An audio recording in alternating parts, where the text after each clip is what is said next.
السلام علیکم ورحمۃ اللہ وبرکاتہ۔ ان الحمد للہ والصلاة والسلام علی رسول اللہ۔ اعوذ باللہ السمیع العلیم من الشیطان الرجیم من حمزہ ونفخہ ونفثہ۔ بسم اللہ الرحمن الرحیم۔ اسلام ایک مکمل نظام حیات ہے۔ اس میں معاشرے کے ہر فرد کے حقوق کا خیال رکھا گیا ہے۔ اللہ رب العزت نے کسی کو بھی بے یار و مددگار نہیں چھوڑا۔ ہر ایک کے لیے ایسے اسباب، حقوق اور ذرائع مہیا کر دی ہیں کہ وہ آسانی کے ساتھ اللہ کی زمین پر رہ کر اپنی زندگی کے دن گزار سکتا ہے۔ یتیم، نادار اور لاوارث بچوں کے بھی معاشرتی حقوق ہیں۔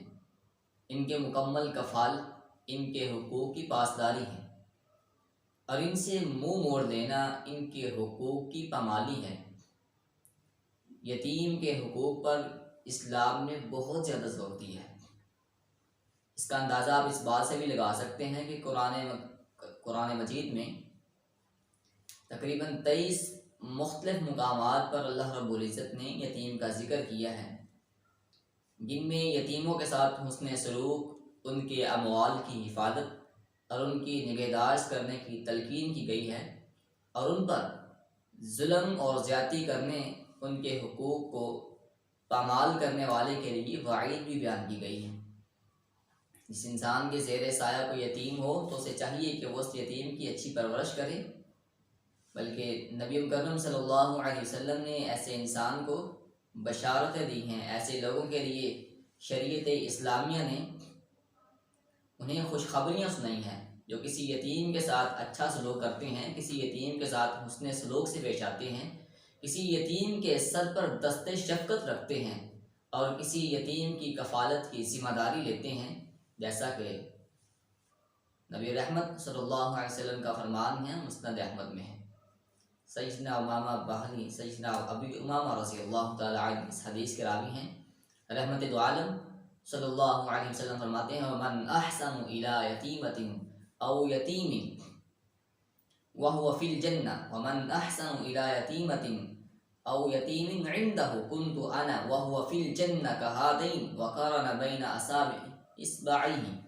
رحمت دو عالم صلی اللہ علیہ وسلم کا فرمان ہے کہ جو شخص کسی یتیم کے ساتھ حسن سلوک سے پیش آتا ہے، کسی یتیم کی کفالت کرتا ہے، اس کی پرورش کرتا ہے، اس کی تعلیم و تربیت کا ایک اچھا انتخاب کرتا ہے، بہترین اہتمام کرتا ہے، یتیم کے ساتھ حسن سلوک سے پیش آنے والا، یتیم کی کفالت کرنے والا، روز قیامت ہوگا، اس کے لیے اعزاز کیا ہوگا، اس کے لیے سعادت کی بات کیا ہوگی۔ نبی مکرم صلی اللہ علیہ وسلم فرماتے ہیں کہ ایسا انسان جنت میں میرے ساتھ ایسے ہوگا۔ آپ صلی اللہ علیہ وسلم نے اپنی انگلیوں کو ساتھ ملایا، ایسے انسان کی 2 انگلیاں ملی ہوئی ہوتی ہیں، آپ نے انگلیوں کو ملاتے ہوئے اشارہ کیا کہ جس طرح یہ انگلیاں ملی ہوئی ہیں، روز قیامت جنت میں ایسا انسان میرے ساتھ ہوگا۔ کون ہے ایسا خوش نصیب انسان؟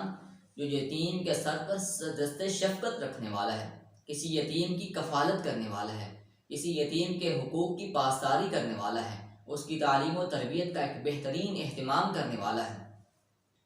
اور پھر یہی بھی بس نہیں، شریعت اسلامیہ نے ایسے انسان کے لیے خوشخبریاں سنائی ہیں، ایسے انسان کے لیے اعزازات رکھے ہیں، ایسے انسان کو سعادتیں عطا کی ہیں۔ کون انسان؟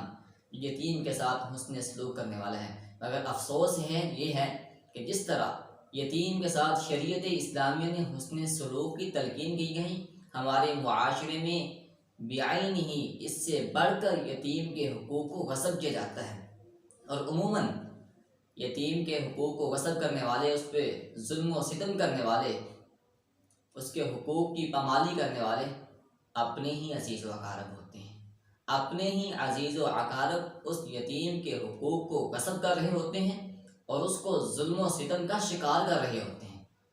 تو یتیم کے ساتھ ظلم و ستم کرنا بند کیجیے، یتیم کے حقوق کی پامالی بند کیجیے، اس کے حقوق کو غصب کرنا بند کیجیے، اللہ سے ڈریے۔ یتیم اس کے حقوق ہمارے ذمہ ہیں، یتیم کے حقوق کو ادا کرنا اللہ رب العزت نے ہمیں اس بات کا حکم دیا ہے کہ یتیم کے حقوق کی پاسداری کی جائے، اور یتیم کے حقوق کی پاسداری کرنے والا، اس کی کفالت کرنے والا، اس کی حفاظت کرنے والا، اس کی تعلیم و تربیت کا اہتمام کرنے والا، ایسے انسان کو سعادت مند بھی قرار دیا گیا ہے، ایسے انسان کو خوشخبریاں بھی سنائی ہیں، ایسے انسان کے لیے بشارتیں ہیں، اور بشارتیں کیسی ہیں؟ صحیح بخاری میں ہے، سیدنا سہل بن سعد رضی اللہ تعالیٰ عنہ اس حدیث کے راوی ہیں۔ کیسی عظیم سعادت ہے! نبی مکرم صلی اللہ علیہ وسلم فرماتے ہیں، انا وکافل الیتیم ہاکذا وقال باصبعیہ السبابۃ والوسطی، فرمایا کہ میں اور یتیم کی کفالت کرنے والا، یتیم کے سر پر دست شفقت رکھنے والا، یتیم کے ساتھ حسن سلوک سے پیش آنے والا، اس کی تعلیم و تربیت کا اہتمام کرنے والا، اس کے حقوق کی ادائیگی کرنے والا، اس کی کفالت کرنے والا، اس کی پرورش کرنے والا، انا وکافل الیتیم ہاکذا فی الجنہ، یتیم کی کفالت کرنے والا اور میں جنت میں ایسے ہوں گے۔ اور اس کے ساتھ ہی آپ نے اپنی انگلیوں کے ساتھ اشارہ کیا کہ جس طرح یہ دو انگلیاں باہمی ملی ہیں، یتیم کی کفالت کرنے والا، یتیم کے ساتھ حسن سلوک کرنے والا، یتیم کے حقوق کا خیال کرنے والا، اس کی تعلیم و تربیت کا بہترین اہتمام کرنے والا، ایسے انسان کے لیے بشارتیں ہیں۔ اور بشارتیں کیا ہیں؟ وہ سعادتیں کیا ہیں؟ وہ خوشخبریاں کیا ہیں؟ روز قیامت ایسا انسان اور میں محمد رسول اللہ صلی اللہ علیہ وسلم جنت میں ایسے اکٹھے ہوں گے۔ تو یہ عظیم سعادت ہے۔ یتیم کے حقوق کو غصب کرنا، اس کے ساتھ بدسلوکیاں کرنا، اس پر ظلم و ستم کرنا، اس سے بچ جائیے، گریز کیجیے، اجتناب کیجیے، اس کے ساتھ ظلم کرنا بند کیجیے، یتیم کے ساتھ حسن سلوک سے پیش آئیے، اس کی کفالت کی ذمہ داری اگر آپ کو اللہ رب العزت نے نوازا ہے، مالی فراوانیاں ہیں، تو آپ معاشرے میں یتیموں کے کفالت کا یتیموں کی کفالت کا اہتمام اپنے ذمہ لیجیے۔ اگر آپ کو نہیں ملتے، بلکہ یتیم تو مل جاتے ہیں، بہت سارے ملتے ہیں، سب سے پہلے آپ اپنے عزیز و کاروں میں دیکھیے۔ اگر آپ کو نہیں ملتے، اپنی گلی محلوں میں دیکھیے، اپنی ہمسایوں میں دیکھیے، آپ کو نہیں یتیم ملتے، بے سہارا افراد، بچے نہیں ملتے، آپ تعلیمی اداروں کا رخ کیجیے، تعلیمی اداروں میں جائیں، آپ کو اسکولوں میں بہت سارے یتیم ملیں گے۔ مدارس میں چلے جائیے، مدارس میں آپ کو بہت سارے ایسے بچے مل جائیں گے جو نادار ہیں، یتیم ہیں، لاوارث ہیں۔ تو ایسے بچوں کی کفالت اپنے ذمہ لیجیے۔ کفالت میں ہی بشارت ہے، جو کسی یتیم کی کفالت کرتے ہیں ایسے انسان کے لیے بشارتیں ہیں، جنت کی بشارتیں ہیں۔ تو یتیم کی کفالت کرنا آپ کے لیے ایک بہترین صدقہ جاریہ بھی ہے، تو لہٰذا اس صدقہ جاریہ کو اپنے لیے سعادت سمجھیے، یتیموں کی کفالت کیجیے، ان کے حقوق کی پاسداری کیجیے۔